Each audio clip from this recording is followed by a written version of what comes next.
የኢራን ጋይድ ቡክ የሚል እሱ ላይ እኔ እያነበብኩ አጋጣሚ የእንትን ጥያቄ አደረብኝ። እስልምና ሃይማኖት ነቢይ ሙሐመድ ከመምጣታቸው በፊት ምን አይነት እምነት ነበር የሚከተሉት ሙስሊሞች? ያኔ እዚህ መጽሐፍ ላይ የሚያስቀምጠው ሌላ ነገር ስለሆነ ትንሽ ካንተ ማወቅ ፈለግኩ። አንደኛ ጥያቄ ይሄ ነው። ሁለተኛ ጥያቄ ብዙ ጊዜ ሳዳምጥ አላህ አንተ በአንተ ነው የሚጠራው፣ ነቢያችን ወይም ነቢያችን ነቢይ ሙሐመድ ደግሞ አንቱ በአንቱ እሳቸው ወይም በእንደዚህ ሲጠሩ ብዙ ጊዜ ሰማለሁ። ኢዝ ዜር ኤኒ ሪዝን ምክንያት አለው ወይስ ኢትስ ጀስት? አንድ ጥያቄ የጠየቅሽ እንትን ብትይ ይሻላል። እሺ የመጀመሪያውን መልስልኝ ፕሌስ። ሲደራረብብን አጥጋቢ መልስ ላንሰጥሽ እንችላለን። በዛ ላይ ደግሞ አንድ ነጥብ ላይ በደንብ ተመልሶልኛል ብለሽ ወደ ሁለተኛ ወደ ሶስተኛ ብንሄድ ይሻላል። አንዱን ጥያቄ የመጀመሪያውን ጥያቄ ነው። መጀመሪያ የጠየቅሽው ምንድነው? ረሱል ሰለላሁ ዐለይሂ ወሰለም ከመምጣታቸው በፊት እና ቁርአን ከመውረዱ በፊት ኢስላም የሚባል ነገር አለ ወይ፣ ሙስሊሞች የሚባሉ ነገር አለ ወይ ነው አይደል ጥያቄ የመጀመሪያው? አዎ ኢስላም የሚለው ቃል ያው አስለመ ከሚለው ቃል ነው የመጣው፣ ታዘዘ ከሚል ነው። ሲምፕሊ መታዘዝ ማለት ነው። ፈጣሪን በአምልኮ ስትታዘዥው ኢስላም ይባላል። የሚታዘዘው ሰውየው ፐርሰኑ ደግሞ ሙስሊም ይባላል። ሙስሊም ማለት ሲምፕሊ በቋንቋ ደረጃ ሙስሊም ማለት ታዛዥ ማለት ነው ትርጉሙ። ሱረቱ በቀራ ምዕራፍ 2 ቁጥር 136 ላይ እንደዛ ነው የሚናገረው። እኛ ሁላችን ታዛዦች ነን ሙስሊሚን። የሙስሊም ብዙ ቁጥር ነው ሙስሊሚን የሚለው ቃል የመጣው። ስለዚህ ከአደም ጀምሮ የነበሩ ሰዎች አጠቃላይ ይህን አንድ አምላክ በብቸኝነት የሚታዘዙ የሚገዙና የሚያመልኩ ሰዎች ምን ይባላሉ? ሙስሊም ይባላሉ። ዲኑ ምን ይባላል? እስላም ይባላል። ማለት ዲን ማለት በአማርኛ ሃይማኖት እንለዋለን። ዲን የሚለው የአረብኛ ቃል ዳነ ራሱ ፍርድ መሆን ይችላል፣ መርህ መሆን ይችላል። ስለዚህ ሱረቱ በቀራ ሱረቱ አሊ ኢምራን ምዕራፍ 3 ቁጥር 19 ላይ አላህ ዘንድ ያለው ሃይማኖት ኢስላም ነው የሚለው። ስለዚህ ኢስላም ሃይማኖቱ ዲኑ ምንድነው? መርሁ ምንድነው? አንድ አምላክን በብቸኝነት ማምለክ ነው። ስለዚህ ከረሱል ሰለላሁ ዐለይሂ ወሰለም በፊት የነበሩ ነቢያቶች በአጠቃላይ ሙስሊም ነበሩ የምንለው ከዛ አንጻር ነው ራሱ ማለት ነው። አንዳንድ ኤግዛምፕሎችም ማየት እንችላለን። ለምሳሌ ሱረቱ ኑህ ምዕራፍ 10 ሱረቱ ኑህ አልኩ ሱረቱ ዩኑስ ምዕራፍ 10 ቁጥር 72 ላይ ኑህ አለይሂ ሰላም ምን አለ? ከሙስሊሞች ሆን ዘንድ ታዝዣለሁ አለ ይላል። ኑህ ከነ ተከታዮቹ ሙስሊም ነበር ማለት ነው። ሱረቱ በቀራ ምዕራፍ 2 ቁጥር 131 ላይም እንደዛ ነው። ስለ ኢብራሂም ሲናገር ጌታው ለእርሱ ታዘዝ ባለው ጊዜ አስታውስ፣ ለዓለማቱ ጌታ ታዘዝኩኛል ይላል። አየሽው? አስሊም አለው፣ ታዘዝ አለው። እሱም ደግሞ አስለምቱ አለ፣ ታዘዝኩኛል ይላል። ሙሳ አለይሂ ሰላም ምን ነበረ ይላል? ሙስሊም እንደነበረ ይናገራል ቁርአን ላይ ሱረቱ ዩኑስ ምዕራፍ 10 ቁጥር 84 ላይ ሙሳም አለ ይልና ታዛዦች እንደሆናችሁ በአላህ ላይ ትመካላችሁ ይላል። ታዛዦች ለሚለው ቃል የገባው ቃል ሙስሊም የሚለው ቃል ነው ያለው። ያዕቆብ አለይሂ ሰላም ከነ ልጆቹ 12ቱ ነገደ እስራኤል ሙስሊሞች ነበሩ። ሱረቱ በቀራ ምዕራፍ 2 ቁጥር 132 ላይ እናንተ ታዛዦች ሆናችሁ እንጂ አትሙቱ አላቸው። ያዕቆብም ሞት በመጣበት ጊዜ እርሱን ማንን ትገዛላችሁ ሲላቸው እኛ ለእርሱ ታዛዦች ነን አሉ ይላል። ታዛዦች ለሚለው የአረብኛው ቃል የገባው ቃል ሙስሊሙን የሚል ቃል ነው። ኢሳ ኢብኑ መርየም አለይሂ ሰላም ከነ ተከታዮቹ ከነ 12 ሐዋርያት ሙስሊሞች እንደነበሩ ይናገራል። ሱረቱ አሊ ኢምራን 3:52 ላይ እኛ አሉ ትክክለኛ ታዛዦች መሆናችንን መስክር አሉ ይላል። ታዛዦች ለሚለው ቃል የገባው ቃል አሁንም ሙስሊሙን የሚል ነው። ስለዚህ የሙስሊም ብዙ ቁጥር ነው። ስለዚህ ከአደም ጀምሮ ሙስሊም ነበር። ሙስሊም አይደለም ካልን ሙሽሪክ ነው የሚሆነው። ማለትም የአንድ አምላክ አስተምሮት የሌለው ሰው ማለት ነው የነበረው። ምን ነበሩ ታዲያ? ሙስሊም ካልሆኑ ምንድን ነው የነበሩት? ገባሽ? እንደዛ ነው የምንለው። የኛ ትምህርታችን ይሄ ነው። ከዛ በኋላ አሁን ሙስሊም የሚለው ቃል ኢስላም የሚለው ቃል አረብኛው ቃል የግድ ባይብል ላይ መኖር የለበትም። ለምን? ሱረቱ ኢብራሂም ምዕራፍ 14 ቁጥር 4 ላይ እያንዳንዱ መልእክተኛ ሲመጣ በወገኑ ቋንቋ እንጂ በሌላ አላክ ነው ምና ይላል። ስለዚህ ኢሳ ኢብኑ መርየም አለይሂ ሰላም ሲመጣ በአረማይስጥ፣ ሙሳ አለይሂ ሰላም በዕብራይስጥ፣ ረሱል ሰለላሁ ዐለይሂ ወሰለም ደግሞ በአረብኛ እያንዳንዱ እንትን ሲመጣ በራሳቸው ቋንቋ ነው የሚጠቀሙበት። ስለዚህ ኢስላም የሚለው የአረብኛው ቃል ሲምፕሊ መታዘዝ ማለት ነው። ሙስሊም ማለት ደግሞ ታዛዥ ማለት ነው። አልነበረም አሁን አንድ ሰው ማለት አይችልም። ይሄን ትርጉሙ ከገባው ማለት ነው። ግልጽ ነው ጓል ልል ኮንፊውዝ ሆንኩኝ መጨረሻ ላይ። ለምን በቃ አሁን እኔ ነበረ ነው የሚለው አላህ ኤግዚስት ያደርግ ነበር ከዛ በፊትም ነቢይ መሐመድ እንትን ከማለቻቸው በፊት ከመምጣታቸው በፊት የአላህን እንትን ሰምተው መስበክ ከመጀመራቸው በፊት አላህ ኤግዚስት ያደርግ ነበር። በዚህ እንዝጋው መጀመሪያ ያ አላህ አለ ከጥንት ጀምሮ አላህ አለ። ጥንታዊ ነው እሱ። ኦኬ ማስረጃዎችን ራሱ ማስረጃ ያስፈልገዋል። እሱም እኮ አይደል እንዴ ልክ እንደ በገዝ አለ አይደለ? አዎ። ገዝ ላይ አ አለ፣ ካብ አለ፣ ሳድስ አለ፣ ራብ፣ ሐምስ፣ ሳድስና ሳብ የሚባለው ፍሬምናጥስ ነው የጨመረው 7 ያደረገው። ገዝ ላይም 3 ነበር፣ አረማይስጥ ላይም 3 ነበር፣ አረብኛ ላይ ስቲል አሁንም 3 ነው ያለው። ልክ ዕብራይስጥ ላይም 3 ነበር የነበረው ማለት ነው። ስለዚህ ምን አሉ? የተለያየ መድብለ እውቀቶች ላይ የሚያሳዩት ምን አሉ? ኢንሳይክሎፒዲያ ኦፍ ምንድን ነው የሚባለው? ይሄ ማን ኢንሳይክሎፒዲያ ነው የሚባለው? አዎ ኢንሳይክሎፒዲያ ኦፍ ሪሊጅን የሚለው መጽሐፍ በ1987 ላይ ታተመው። ምን አለ? ዘ ኦሪጂን ኦፍ አላህ ኢዝ ፋውንድ ኤ ሩት ኮመን ቱ ቫሪየስ ኤንሸንት ሴሜቲክ ላንጉጅ አለ። ፔጅ 27 ላይ ታገኘዋለሽ። ኦኬ። ምንድን ነው የሚለው? አላህ ምን የሚለው ስም ስረ ምን የሚል መሰረቱ መጽሐፍ? ይቅርታ፣ ምን የሚል መጽሐፍ? ኢንሳይክሎፒዲያ ኦፍ ሪሊጅን የሃይማኖት መድብለ እውቀት የሚባል መጽሐፍ እሺ። ፔጅ 27 በ1987 ነው የታተመው። ጥናት አጥንተው ምንድን ነው ያሉት? ዘ ኦሪጂን ኦፍ አላህ ኢዝ ፋውንድ ኢን ሴሜቲክ ኮመን ቱ ቫሪየስ ኤንሸንት ሴሜቲክ ላንጉጅ አሉ። የሃይማኖት መድብል ምንድን አላህ የሚለው ስም ስረ መሰረት የጋራ በሆነው በተለያየ ጥንታዊ የሴም ቋንቋዎች ላይ ይገኛል አለ። ሌላው ኢንሳይክሎፒዲያ ኦፍ ክርስቲያኒቲ የክርስትና መድብለ እውቀት የሚባለው በ2001 የታተመው ላይ ፔጅ 102 ላይ እንደዛ ነው የሚለው። ቢፎር ቁርአን አለ፣ ቁርአን ከመውረዱ በፊት አረቢክ ስፒኪንግ ክርስቲያኒቲ ኤንድ ጁሽ ኦልሶ ሪፈረንስ ዘ ሱፕሪም ጎድ አዝ አላህ ይላል። ታላቁን አምላክ የፍጥረትን አምላክ ከፍጥረት በላይ ያለውን አምላክ አላህ ብለው ያስቀምጡ ነበር አለ።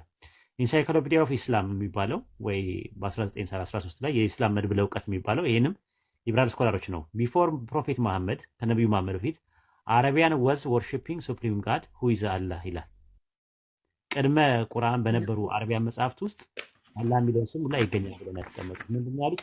ቅድመ ነቢዩ መሐመድ በነበሩ ዘመናት አላህ የሚባለው ታላቁን አምላክ ያመልኩ ነበር። አረቦቹም ሲጠየቁ እኮ እንደዛ ነው። ሰማይና ምድርን የፈጠረው ማን ነው ሲባሉ እነሱም አላህ ነው። ፀሐይና ጨረቃን የፈጠረ ማን ነው? አላህ ነው። ታዲያ ለምን ታመልካላችሁ? አይ ያቃርቡናል ብለው ነው። ይህን ከየት ነው ያመጡት? እስማኤላውያን ከኢብራሂም ነው ይዞት የመጡት። ራሱ በዘሮች ውስጥ ቀሪ ቃልን አደረገን ይላል አላህ በቁርአን ውስጥ። በባይብልን ብትመለከቸው እንደዛ ነው። ልጆቹን አስተማራቸው ነው የሚለው። ሁለቱ ልጆች እስማኤልንና ይስሐቅን ያስተማረው። አብርሃም ልኮ መጠቀሚያ ቢሆን ኖሮ አንደኛ የአርኪኦሎጂካል የአንትሮፖሎጂካል መገኛ ይገኝ ነበረ። ሁለተኛ ነገር በዘፍጥረት አንዳንድ ላይ በመጀመሪያ እግዚአብሔር ሰማይና ምድርን ፈጠረ የሚለውን አረብ ክርስቲያኖች በመጀመሪያ አላህ ሰማይና ምድርን ፈጠረ ነው የሚሉት። ፈጣሪሽ ማን ነው ብትያቸው እነሱ አላህ ነው የሚሉት አረብ ክርስቲያኖች። ለምን? የጣዖት ስም ከነበረ በአዳም ልኮ ሲመለክበት የነበረ ከሆነ ለምንድን ነው የሚጠቀሙበት? እነሱ አይጠቀሙበትም ነበር እንደዛ ቢሆን ኖሮ። እና አሁን አንቺ አላህ የጣዖት ስም ነው ብታያቸው ክርስቲያን አረቦች ዘሎ ነው የሚያንቁሽ፣ አምላካችንን ሰደብሽ ብለው። ግን አላህ የሚለው አይደንቲቲ ዲፋይን የሚያደርጉበት ነገር ይለያያል። ልክ ክርስቲያኖች ጋር እንደሚለያየው ክርስቲያኖች ጋር አምላክ አለ ብለው አንድ አምላክ አለ ብለው ያምናሉ ሁሉም ክርስቲያኖች። ግን የአንድ አምላክ ማን ነው በሚለው ላይ አንድ አይነት አመለካከት የላቸውም። ጆ ዋይትነስ አንድ አምላክ የሚሉት አብን ነው ወልድ ፍጡር ነው ብለው ያምናሉ። ኦኒሰቶች ደግሞ አንድ አምላክ የሚባለው አብም ወልድ መንፈስ ቅዱስም ኢየሱስ ነው ይላሉ። ኦርቶዶክስና ካቶሊክ ፕሮቴስታንት ደግሞ አንድ አምላክ የሚባለው አብ ወልድ መንፈስ ቅዱስ ነው ብሎ የሚያምኑ አሉ። ሞርሞኖች ደግሞ አንድ አምላክ የሚባለው ሶስቱ አካላት ብቻ አይደሉም፣ ሌሎች ብዙዎች አሉ። ነገር ግን የተገለጡት ሶስቱ ናቸው። የተገለጡት መጥተው የተገለጡት ለሰዎች የታወቁት አብ ወልድ መንፈስ ቅዱስ ብቻ ናቸው እንጂ ሌሎች ብዙ አሉ። እና አምላክነትን የሚጋሩ አማልክት ብዙ አሉ ብሎ ብዙ አካላት አሉ፣ ሶስት ብቻ አይደሉም፣ በአካል ሶስት ብቻ አይደሉም፣ ብዙ ነው የሚሉ ብሎ የሚያምኑት እንደዚህ አይነት ነገር ትምህርቶች አለ። ያ ማለት ግን እነሱ አመለካከታቸው አረዳዳቸው ምናምን ነገር ተለያየ ማለት ብዙ አምላክ አለ ማለት አይደለም። ልክ እንደዛው እኛ አላህ ስንልና አረብ ክርስቲያኖች አላህ ሲሉ ይለያያል። ግን አላህ ይለያያል ማለት አይደለም። እነሱ አላህን ብለው የሚሉት አብን ወልድን መንፈስ ቅዱስን ነው ራሱ። እኛ ደግሞ አላህ ብለን የምንለው አንድ አምላክን ነው፣ ኢየሱስን የላከው የኢየሱስ አምላክ ኢየሱስን የላከው ኢየሱስን የፈጠረው እሱ ነው አላህ ብለን የምናምነው እኛ። በባይብል አብ ብለው የሚሉት ማለት ነው እነሱ። ይሄን ይመስላል። ጨምርላት ፋሩቅ። ቆይ ጥሩ። እዛ ጋር እዛ ሳጨምር አንድ ነገር፣ እዛ ጆርዳን አካባቢ ስትሄድ ለምሳሌ ታሪክ አለ። እዛ ሄደህም አይተው ከሆነ እዛ የሆነ አመጣጥ እስልምናና ክርስትና እምነት ሳይመጣ በፊት እዛ የነበሩ ሰዎች ያመልኩት የነበረ የሆነ ፓጋን ነገር እንደነበርና ድንጋይ ላይ አሁን ድንጋዮች አሉ፣ ቅርሶች አሉ። እዛ አካባቢ ሄደ ካየ ቅርሶች አሉ። በድንጋይ ላይ ቅርጽ እየቀረጹ ምናምን ይሄ ፈጣሪያችን ነው የተለያየ አይነት ነገር ነበር የሚያመልኩ። ሁበል ይባላል። ሁበል በዓል የሚባለው እሱ ከኛ ጋር አይመሳሰልም ማለት ነው። ሁበል ጣዖት ነው ሲጀመር ጀምሮ ሁበል። ኦኬ ሁበል ጣዖት ነው ከኛ ጋር ሞዓባውያን የሚያመልኩት የነበረው ነው እሱ። አሁን አንዳንድ ክርስቲያኖች የኛን ትምህርት ተግዳሮት መቋቋም ሲያቀታቸው እንደዛ ነው የሚሉት። ሞዓብ ላይ ሲመለክ የነበረው አምላክ ነው ይላሉ። ሞዓብ ላይ ሲመለክ የነበረው ሁበል ነው። ረሱል ሰለላሁ ዐለይሂ ወሰለም መተው ራሱ እንትን ነው ራሱ ኢልያስ ራሱ ሲያመልከው ኢልያስ በነበረበት ሰዓት ላይ የነበረው እንደዛ ነው። ራሱ በዓል የሚባል አምላክ አለ ራሱ ሲያመልክ ማለት ሲወራረድበት የነበረ ነው። በሱረቱ ሷፋት ምዕራፍ 37 ላይ ታገኘዋለሽ። ሲወራረድ ይናገራል። አላህን ነው ማመልከው እናንተ እንዳታመልኩ እያለ ሲወራረድ ታያዋለሽ። ስለዚህ የኤልያስን አምላክ ነው እኛ የምናመልከው። ያ ደግሞ ማዋያ የሚያመልኩት የነበረው በዓል የሚባለው ጣዖት ነው። እንትን አለ። ይሄ እኮ አላህ ማለት ሰማይና ምድርን በመካከላቸው ያለውን በ6 ቀን ውስጥ እንደፈጠረ የተናገረ የአብርሃም የይስሐቅ የያዕቆብ አምላክ ከጥንት ጀምሮ አደምና ሐዋን የፈጠረ የሰው ልጆችን ሁሉ ከአንድ የፈጠረ የሚናገር ሪሊ የሚናገር ነው። ራሱ የሚሰማ የሚናገር ሁሉን አዋቂ አሊም የሆነ ነው። ጣዖት እኮ አይሰማም፣ አይለማም፣ አይናገርም፣ አይቃገርም። ለዛ ነው ከምታመልኳቸው ውስጥ የሚናገር አለ ወይ የሚሰማ አለ ወይ? ጥጃም ሲሰሩ ታያቸዋለሽ። ሙሳ አለይሂ ሰላም ተውራትን ለመቀበል ወደ ሲና ተራራ ሲወጣ ሲያመልኩ ነበረ አይደለ? ጣዖት ሲያመልኩ ነበር። እና ጣዖቱን ሲላቸው ነበር ሙሳ አለይሂ ሰላም። አይሰማም፣ አይናገርም፣ ምንም አይልም፣ የሚያደርገው ነገር የለም። እኛ የፈጠረን አምላክ የሚናገር ነው። ሪሊ ሲፈቱል ከላም ያለው ነው፣ የመናገር ባህሪ ያለው ነው። እሱ ከጥንትም ጀምሮ የነበረ ነው። ከአርሽ በላይ ያለ ነው። ሰማይና ምድርን በመካከላቸው ያለውን በ6 ቀናት ውስጥ የፈጠረ ነው። ሱረቱ ቃፍ ምዕራፍ 50 ቁጥር 52 ላይ እንደሚነግረን። ስለዚህ የሚናገር ነው። ሪሊ ቃል አለው። ቃል የሚያወጣ ነው። ራሱ የሚናገር ነው፣ የሚሰማ ነው፣ የሚያይ ነው፣ ሕያው ነው። ዘሊቪንግ ዋን ነው፣ አለሀይ ነው እሱ እንጂ ይሄ የማይናገር ግዑዝ ነገር አይደለም። ጣዖት ማለት ግን ግዑዝ ነገር ነው።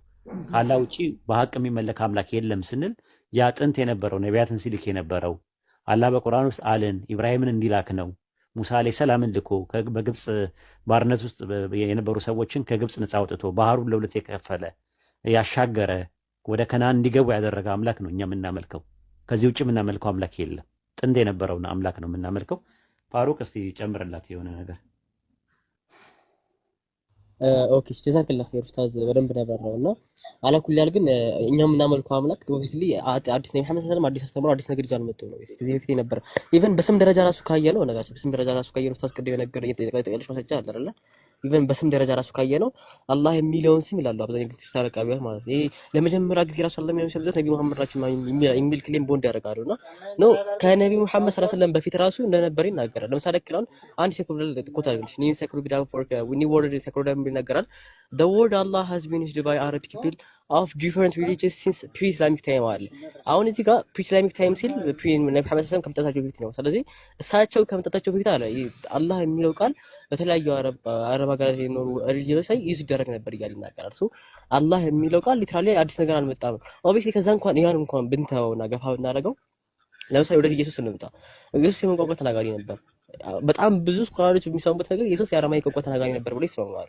ሶ ኢየሱስ የአረማይክ ቋንቋ ተናጋሪ ከነበረ በእርሱ ቋንቋ ላይ ሆኖ አምላኩ እንዴት ነበር ሲጣራ የነበረው? የሚስጠይ ቀላሉ እንደዚህ ዮሐንስ ወንጌል ምዕራፍ 7 ቁጥር 3 ላይ በአረማይክ ቋንቋ ማየት ነው።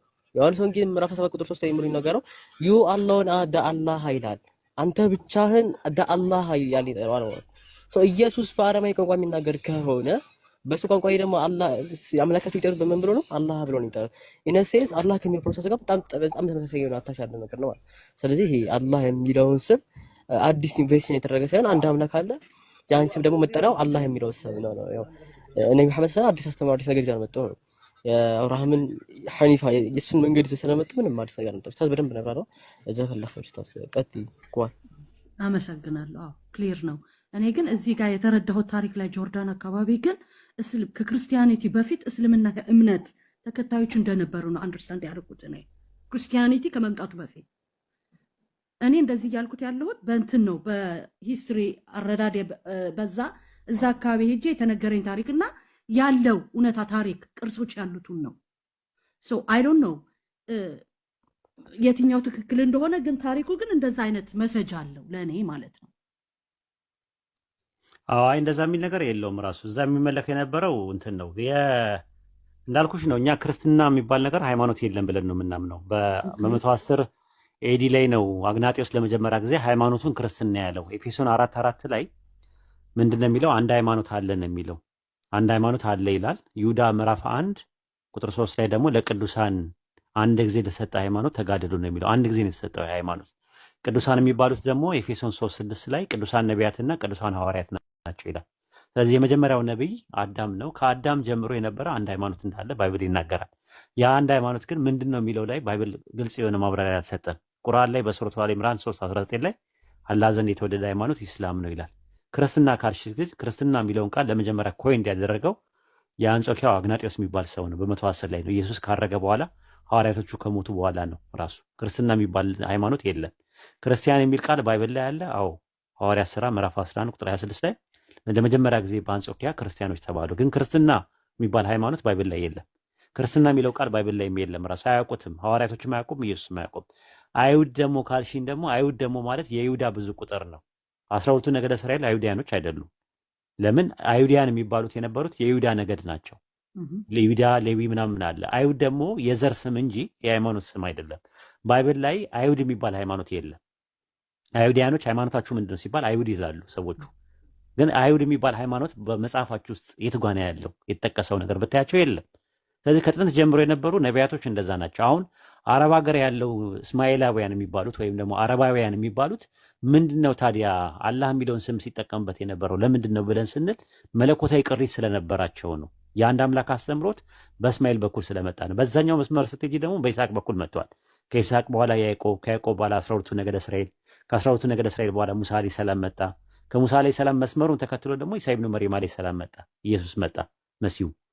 እዚህ ድረስ ነው የሚመጣው መስመሩ። የዛኛው መስመር ደግሞ ስትሄጂ ረሱል ኢብራሂም አለ፣ ከኢብራሂም በኋላ እስማኤል አለ፣ ከእስማኤል በኋላ ተከትሎ የመጣ በኋላ ላይ የተበላሸ መስመር ስለነበረ ነው።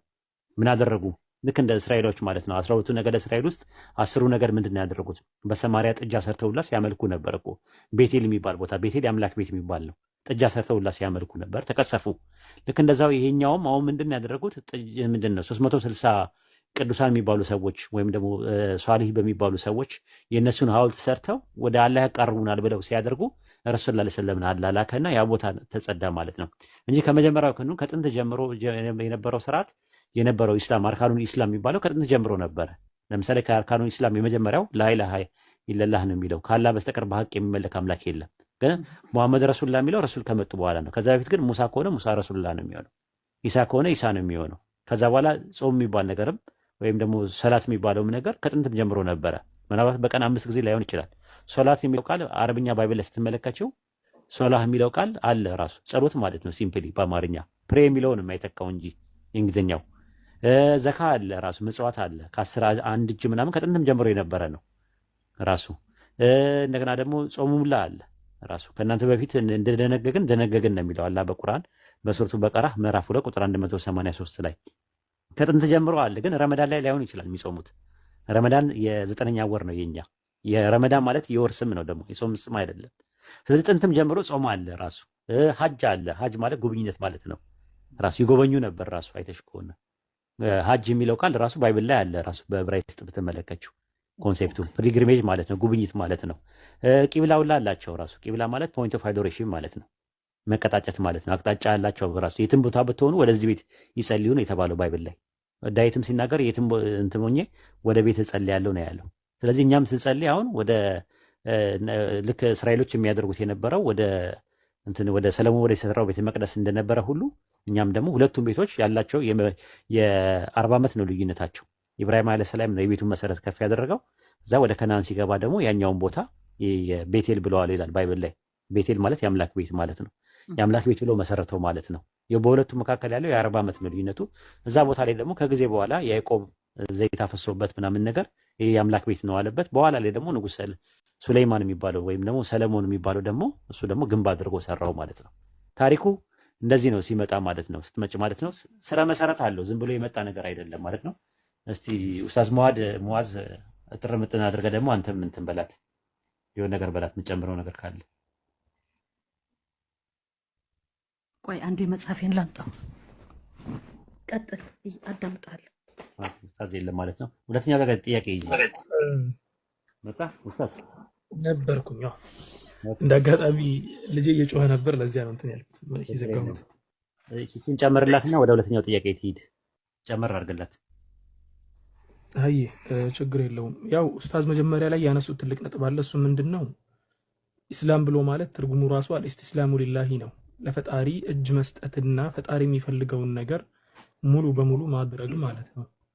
ይሄ ደግሞ የትኛውም ሰማያዊ ሃይማኖቶች በአጠቃላይ ይዘውት የመጡት ነገር ነው። ኢስላም በነገራችን ላይ የሆነ አንድ ነጥብ ኡስታዞች አለፉት ብዬ የማስበው አንድ ነጥብ ላንሳልሽ። አላህ ስብሓነሁ ወተዓላ መጀመሪያ አደምን ከላከ በኋላ ከአደም በኋላ ብዙ ነቢያቶች መጥተዋል። እኛ ራሳችን የምናውቃቸው በስም እንኳን የምናውቃቸው 25 ትላልቅ ነቢያቶች አሉ። እንደ ሐዲሱ ደግሞ ከሄድን ከ124 ሺህ በላይ ነቢያቶች አሉ። ከነሱ መካከል መልእክተኛ የሚባሉት ከ300 በላይ ናቸው። መልእክተኞች ብቻ ወደ ሰዎች የተላኩት ማለት ነው። እነኚህ መልእክተኞች ሁሉ መምጣት ለምን አስፈለገ የሚል ጥያቄ ሊነሳ ይችላል።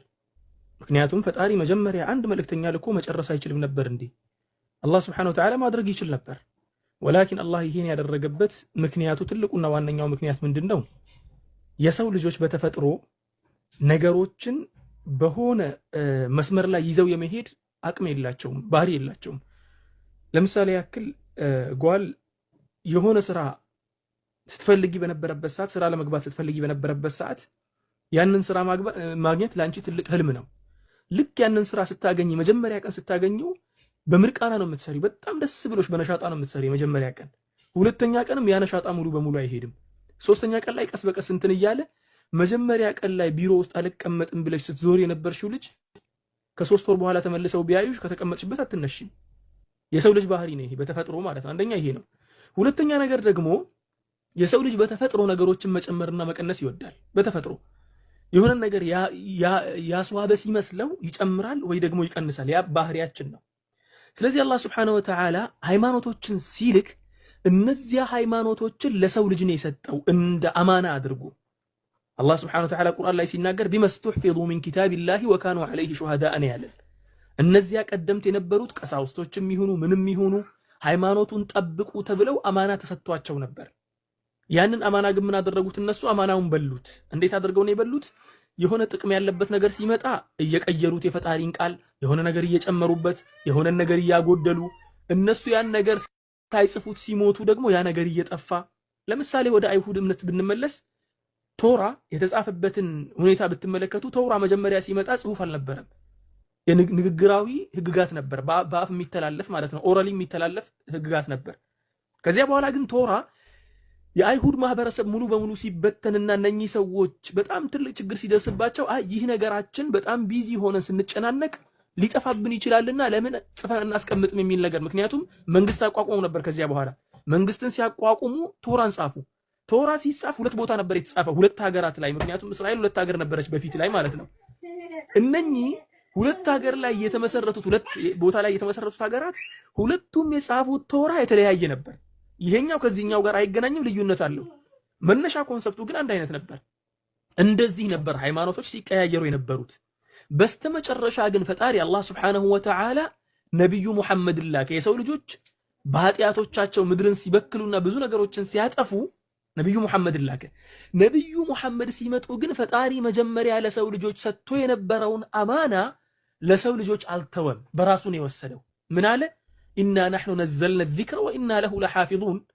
ይህንን ንግግር የአላህን ቃል ማለት ነው እኛ ነን ያወረድነው፣ እኛው እንጠብቀዋለን አለ። ቁርአን ታዲያ ተጠብቋል? ነዓም ተጠብቋል። መጠበቁ የሚታወቀው በነብዩ ሰለላሁ ዐለይሂ ወሰለም ዘመን ነብዩ የተላኩበት ዘመን እሱ የተፈጠረባቸው ማህበረሰብ ወይ ደግሞ እሱ መሃላቸው የተፈጠረው ማህበረሰብ በጣም ሸምዳጅ ማህበረሰብ ነበር፣ ንግግርን የሚሸመድድ።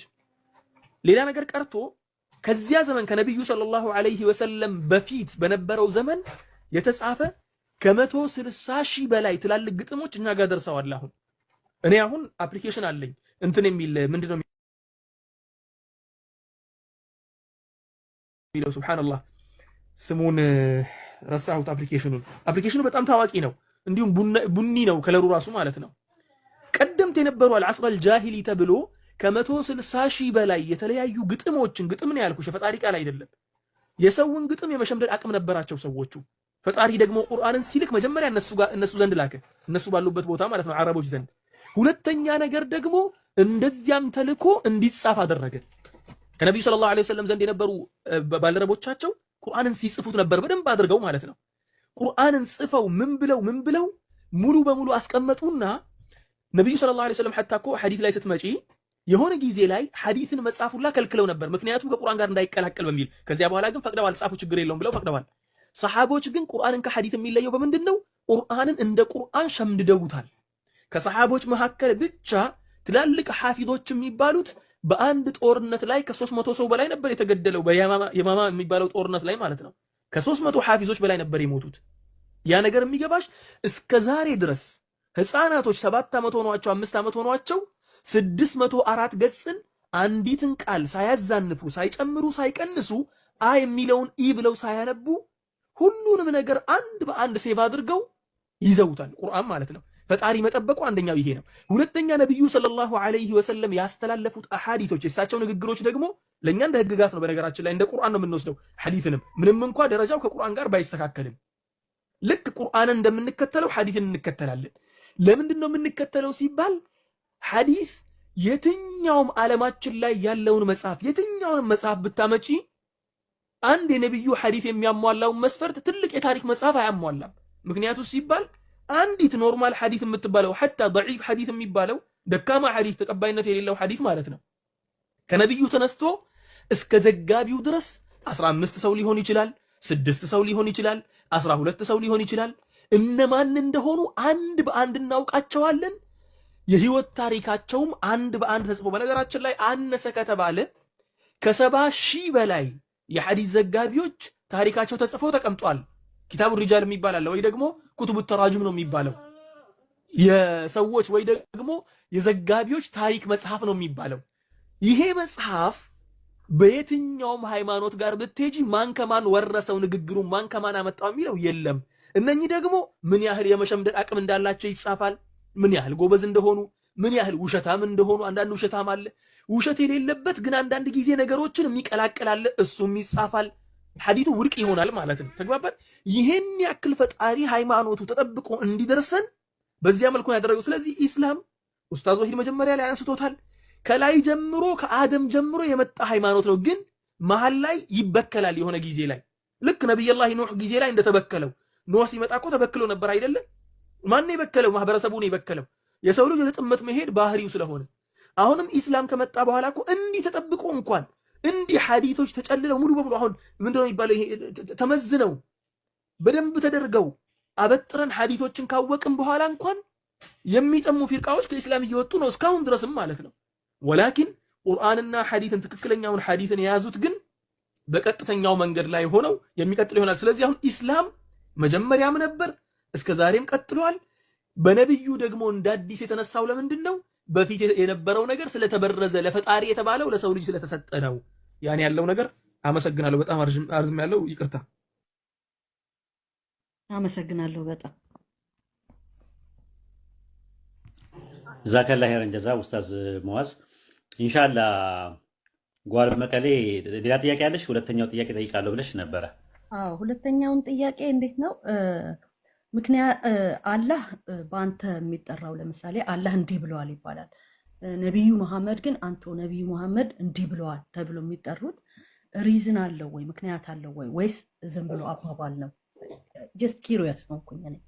አዎ አይ ውጭ ሀገር አሁን እንደዛ የለም እኮ መሐመድ ሲባል ያው አንተ ነው እያሉ ያሉት። ውጭ ሀገር ያሉ አረቦችም ራሱ አንተ ነው የሚሉት። ሐዲስ ላይም አንተ የሚል ነገር ያለው ሳባዎችም ራሱ ሲጠራ አንተ ነው የሚለው፣ አንቱም አይሉም። አንቱም ማለት እናንተ ማለት ነው፣ ወይም እርሶ እናንተ ማለት ነው። በሀገራችን በተለምዶ ያው ትላልቅ ሰዎች ስናከብር ምን እናደርጋለን?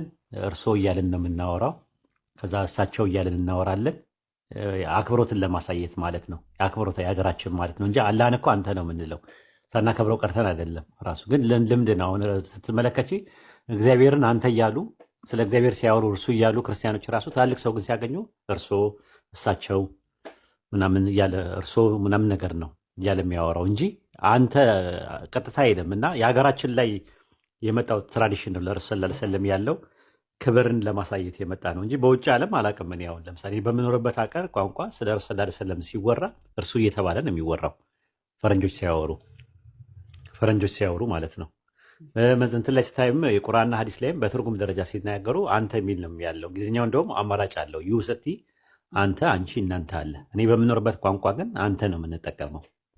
አረቦችም ሲጠቀሙ እንደዛ ነው። ቁርአን ላይም ሐዲስ ላይም ስትመለከቸው ረሱል ሰለላሁ ዐለይሂ ወሰለም ስለ ሳባዎችም ሲያወሩ እርሶ እያሉ አያወሩም። ራሱ አንተ እያሉ ነው የሚያወሩት። ስለሳቸውም ሲያወሩ ደግሞ እርሱ እየተባለ ነው። ወ አንተና ወ እያለ ነው የሚጠቀሙት። እና ይሄ እንትን ነው ሀገራችን ያመጣው በጎ ተጽዕኖ ነው። ደስ ይላል። ምንም ችግር የለውም። አመሰግናለሁ። በጣም ግልጽ ነው። ቴንክ ዩ